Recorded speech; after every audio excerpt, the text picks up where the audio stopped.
Let's go to Washington right now and to our guest. Good evening, Mark LAINHART. Hey, good evening, Rich. Can you hear me okay? I can hear you. All right. How's everything going? It's going great. Thanks for having me on. I'm calling in from Skype. I actually had to shut down the other website, though. I was getting some really bad feedback, and I could hear the echo. So, yeah, it's going good. I'm up here in Seattle, Washington, and looking forward to an awesome hour of seeing what Spirit has for us. Well, we're definitely looking forward to it. I'm excited. Tell me a little bit to what's been your experience doing this work as an intuitive prospector, living this life. It's an unusual calling. Tell us a little about it. Yeah, you bet. It's definitely a very unusual calling, but what I love about doing this work as the intuitive prospector, both spiritual medium, psychic, clairvoyant, intuitive, healing, this actually started for me, believe it or not, Rich, 16 years ago today. Wow.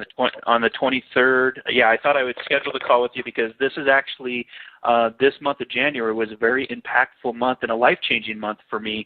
It's this day 16 years ago that my younger brother, Michael, was murdered and taken from us from the at the young age of 21. Oh, my goodness. And in that same time frame, my older brother, Todd, was diagnosed with terminal brain cancer 3 days later. And so in the span of a week, watched both brothers, transition into spirit.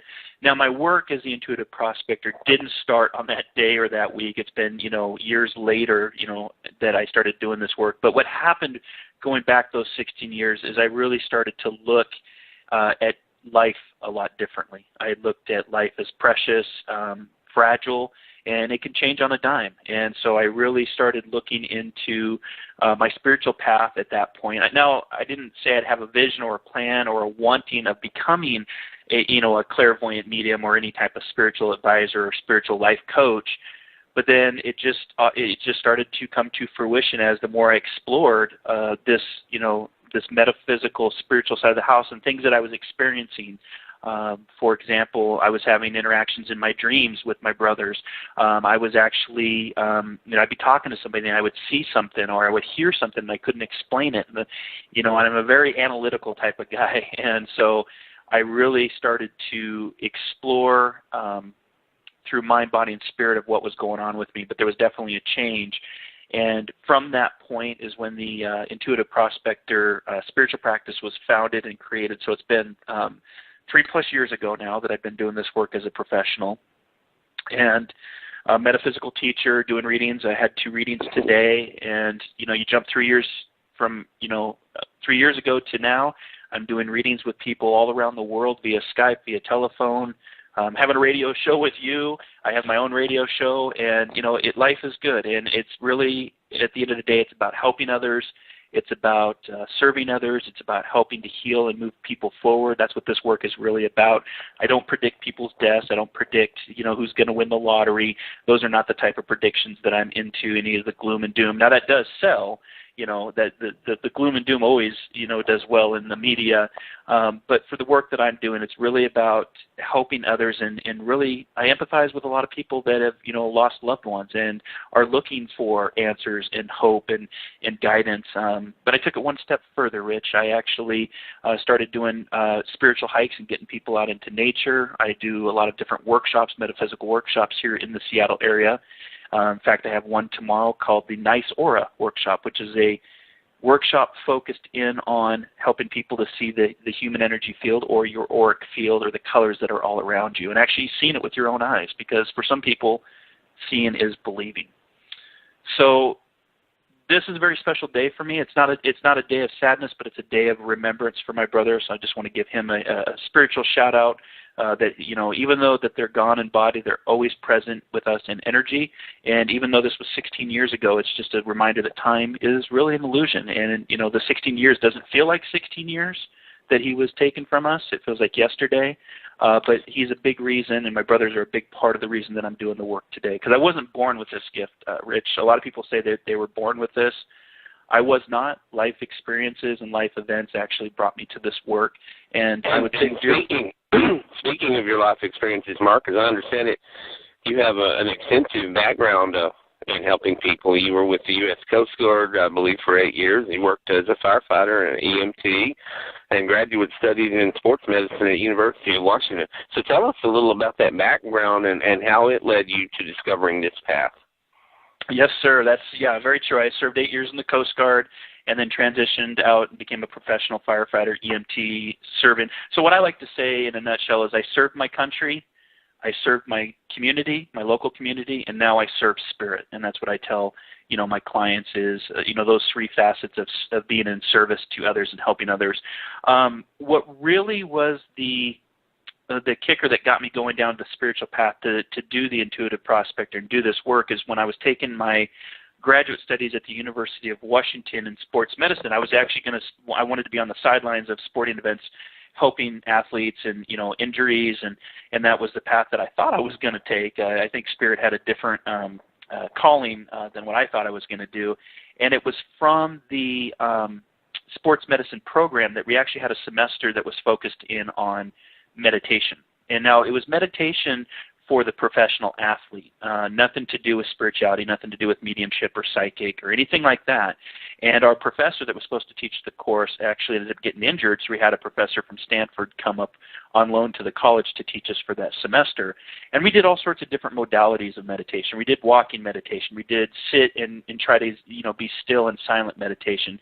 We did look at your thoughts meditation. We did tension release, where you actually tighten up your muscles and release meditation. And it was through that semester and the power of meditation that really unlocked a door that had been closed for me in spirituality. And that's the ability to do the psychic work of working with people on doing, helping them to find answers and guidance for, career, love life, where they're going in life. And then also the ability to connect with those on the other side as a spiritual medium. And what I did after that I got my degree in sports medicine, is I continued to pursue that search of transformation and growing and understanding what this is about, but bring it in a way that is very down to earth. That's what the intuitive prospector is all about. There's no smoke and mirrors. There's no funny headgear. There's no crystal ball. There's just a very down-to-earth approach helping you to find your spiritual gold. And that's why I like to say spiritual prospecting for spiritual gold. Mark, I understand that there was a near-death experience involving a river accident. Could you tell us a little about that? Yeah, that was just one, just add that on to the entire list of things, from the firefighting to the Coast Guard and being around death and dying. I'd seen a lot of death and dying, both professionally and then now personally. We were in myself and my wife and a good friend of mine, we were in a river accident, and I was actually, long story short, I was going down the river with another raft of people, and there was a log boom up ahead of us, very dangerous situation, especially on a fast-moving river. And we pushed the raft clear, and we thought that we would, the three of us would get up on the log boom and pull the raft over and be on our way. Well, that's not what took place. When the raft hit the log boom, it sucked the raft underneath. My friend was thrown up on the log boom. My wife was thrown to the side and cleared the log boom, and I was thrown right into the middle of the log boom underwater. And for a few seconds, I knew that I wasn't getting out of this. I was pinned. I was trapped about 4 feet of water. I could actually see the surface of the water going over me. And I fought as hard as I could trying to get out of the situation, and I couldn't. And it was at that point that I didn't see a white light. I didn't see, what I'd been raised to believe from a religious standpoint. I didn't see any of that. I just had an overwhelming peace that I have not felt to this day. And when I sat back and just accepted for my fate for what it was going to be, I actually remember saying to myself, great, I love water. My nickname actually growing up was Fish, and I'm actually going to drown. How ironic is that? And I'm actually having this conversation with myself under 4 feet of water, pinned in a log boom, preparing to transition over. And the peace that washed over me was unlike anything that I had ever experienced in my life, and I've never experienced it to this day. It was actually, I could have stayed there. It was so palpable, and that I could feel it, that I just wanted to stay there and not come back. And after some time, from the analytical mind of why I got out of it, I have no idea. I slid out, I popped up, and came up to everybody screaming and crying, and really just realized that I, had towed the line and got a glimpse of what's on the other side that awaits all of us. For your listening audience that's listening tonight, death. I always say I don't like to use the word death because that implies an end, and that's not the end. It's literally a transition on a greater staircase of much more experiences ahead of us. Well, and as I understand it, one of the things you came away with from that experience is that you no longer fear death. Yeah, and that was part of I think that was part of the grooming process for the work that I do is now before that I didn't really think about death too much, and I'd seen it, from 8 years in the Coast Guard. I'd been on, several rescues, and I'd been on a pretty traumatic airplane crash, and then being in the fire department, I just was used to it, but I never had a personal touch to that. As a professional, I was used to it, but personally, I just didn't. And then, with my brother's passing at this time, that became more personal. Then my near-death experience, that became more personal. And so what that did, you ball that all up together with all of my experiences, and the acronym that I like to use, Rich, is LIFE is an acronym for Learn It From Experience. And all of those experiences combined and rolled up into one is what the Intuitive Prospector is to this day here in Seattle, Washington. I love that acronym. Isn't that fun? Learn it from experience. It's just easy to remember. Yeah, learn it from experience, and that's what life is all about. No good, happy, bad, or sad. There just is, because we're here to experience, because that's the best way to go through something is to experience it on your own. Mark, we have a caller from Northeast Texas. Good evening, Northeast Texas. Good evening. All right. How are you this evening? Wonderful. Do you have a question or comment for Mark Lainhart? I don't at this point. Okay, well, if you do, feel free to jump right in there. And I also want to send a shout-out to Becky Blackenbuchko, who is in the chat room now, and I'm sure she'll have some questions. She always has some really good comments and questions for every guest, and she's been on my show a couple of times herself as a guest in the past, and she's had a lot of really neat experiences. She's done a lot of, you may be familiar with her, Mark, she's done a lot of work regarding the Johnstown flood, a lot of research. She's written a book or two. She's got a lot of things going on. She's got some groups on Facebook, reincarnation groups too. That it's easy to pull them up and join, and there's a lot of neat people in those groups as well. Yeah, what was her name? Becky Blackenbuchko. Okay, well, hi, Becky. She'll have something good. Oh, here she says. She said she has been speaking to her dad since his passing in 2001. And she's been teaching others how to speak to their past loved ones. Did you see anything, she's asking? Well, when it comes to, so let me, thank you for the question, Becky.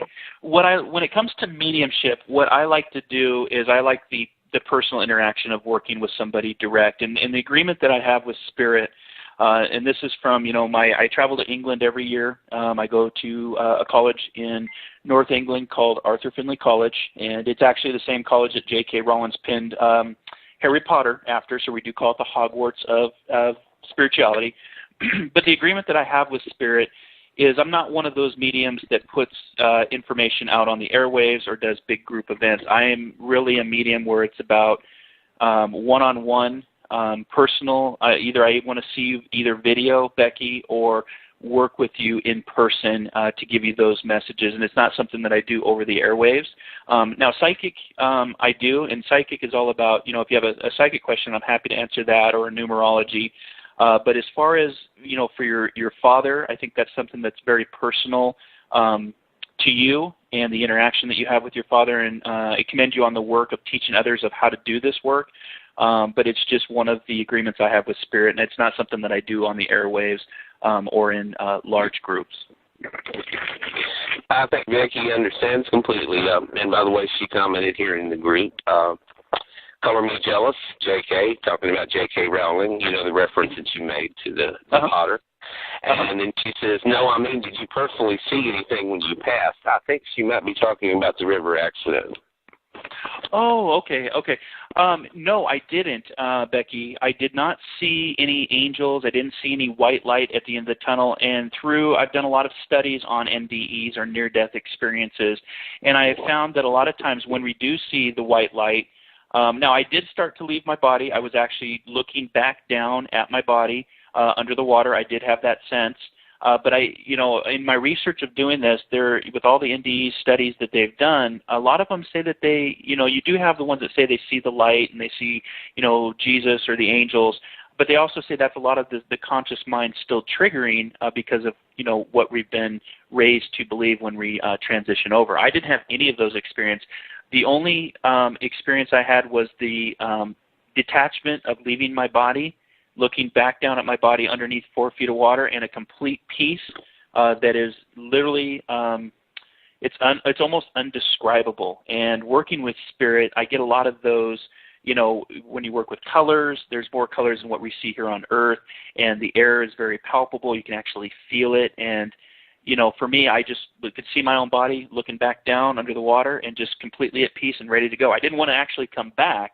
And from the NDE studies that they've done, it's very similar to actual NDEs versus people that, where their mind is still conscious and, having visions of the white light, the tunnel at the, at the end of the light at the end of the tunnel, or being greeted by angels and that kind of thing. But I did not see anything except my own self leaving my own body. Mark, if you were to analyze it and to describe it, what would you say makes you so different from others? How would you describe that? Well, I think I knew very little of actually living a spiritual life. And spirituality, for me is a lot different than religion. Growing up, grew up in a Catholic home, very Catholicism was very big in our household, and learning the ways of the Bible. And I didn't really understand the spiritual path. And now that I do, and really what makes me different as whether I'm doing coaching or I'm doing a hike or I'm leading an event or I'm doing a one-on-one healing session, whether that's for connecting with spirit mediumship-wise or actually doing spiritual healing and helping somebody to move forward, I come from a place of a very analytical science mind background as well, and so I really try to do the work in a down-to-earth approach for common lay people that don't know anything about metaphysics or spirituality or psychic, versus what you see on on TV or what you read about psychics. And I've heard a million stories, and I didn't want to be that. I didn't want to do this work. I didn't set out to actually do this work. It was a calling, and I finally, after a few years of fighting against it, started to listen and started to realize that all of us have these natural abilities. All of us have intuitive gifts. We came here prepared to learn, but we also came with certain gifts that enable us to navigate the roads of life while we're here. And so I like to teach in what I do as well. And even if you have a reading with me, we'll have a reading, but there'll be a little bit of teaching in there as well, or a little bit of recommendation or guidance to help you on your path. And so that's what led me to start my own radio show called Inspired Living, and really examine the social experiences of what we're doing, to look at not just psychic and mediumship and metaphysics, but a spiritual path which is different from religion, in that spirituality is living your own personal journey and having these experiences, where religion, if it has anything to do with fears or dogmas or control, or it's a story about an old dude in a book 3,000 years ago in a land far, far away, that's great, but spirituality is really starting to hone into your own experiences and everything that's going on around you, because there's a lot going on around you every day, but to live your life presently in today and not get into the what-if world and the worry world of what should I have done, but to live presently. And it's really taught me a lot. And that all started back with the power of meditation. And I always tell my clients, the only way out is in, and through that, you'll learn a lot about yourself and the world around you. So that's really kind of what makes the intuitive prospector different. Is I come from a place of, sometimes skepticism. I do this work full time and as a professional, and sometimes I even find myself saying, did I really just say that? But I think I tell my clients, it's okay to be a healthy skeptic. That's good to, question everything. Life is short. But we all have these gifts and abilities, and if you start to tune into them, you can really start to experience some very healing, magical things in your life, and it's what I call spiritual awesomeness.